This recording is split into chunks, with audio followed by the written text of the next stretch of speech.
አዶናይ እና ጃኒ የፍቅር ግንኙነታቸው እንዳለቀ አዶናይ አሁን ስቶሪ አድርጓል። ስቶሪው ይሄ ነው። ከጃኒ ጋር ያለን የፍቅር ግንኙነት አብቅቷል።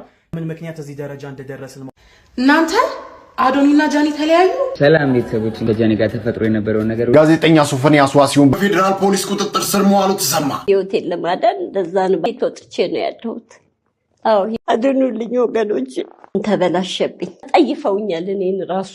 ሰላም ቤተሰብ እንዴት ናችሁ? ነው ያለው ክብሩ ይስፋ ጆሴፍ ነኝ። እንደተለመደው በአዳዲስ በወቅቴና በአነጋጋሪ ቪዲዮ ተመልሼላችሁ መጥቻለሁ። ከእናንተ የሚጠበቀው እስከዚህ ቪዲዮ መጨረሻ አብራችሁ መቆየትና ለቻናል ደግሞ አዲስ ከሆናችሁ ላይክ በማድረግ ሼር በማድረግ እና ሰብስክራይብ በማድረግ የቻናል ቤተሰብ መሆኑ በተለይ አዲስ ሆናችሁ ሰብስክራይብ ማድረግ እንዳይረሳኝ። ቪዲዮ ደግሞ በላይክ እንጀምሩ። የአንድ 2 ሰከንድ ስራ ልጅ ላይክ አድርጉ። ወደ ዛሬ ቪዲዮቻችን ሄድ። ሰሞኑን እንግዲህ ዲለን ፔጅ ሀገራችን ላይ ነበረ። ወደ 1 ሳምንት አካባቢ የሚሆን ቆይታ ነበረው። በዛም ቆይታው እንግዲህ ሀገራችንን እየዞረ የተለያዩ ቦታዎችን እያሳየ ነበረ። ባህላችንን፣ ቅርሳችንን፣ ታሪካችንን፣ ዘፈናችንን፣ ጭፈራችንን ሁሉንም ነገር እያስጎበኘ ነበር። በዚህም ደግሞ ደስተኛ ያልሆናችሁ ሰዎች አላችሁት። ያቀረባችሁትን ምክንያት ምንድን ነው? እንግዲህ ቲክቶከሮች እና ከውጭ ሀገር የሚመጡ ኢንፍሉዌንሰሮች ይህን ያክል ትኩረት እያገኙ ያሉት ለምንድን ነው?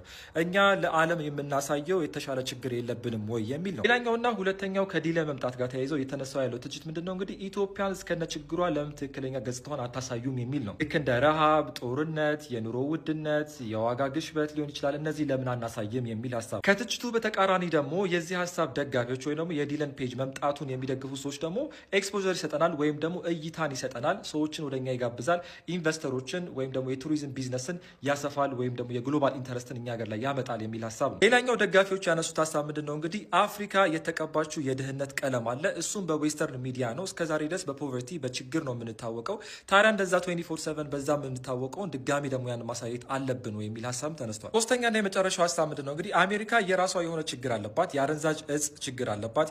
የራሷ የሆነ የውንብድና ወይም ደግሞ የክራይም ሬት አለባት። ወንጀሎች በጣም አሉ።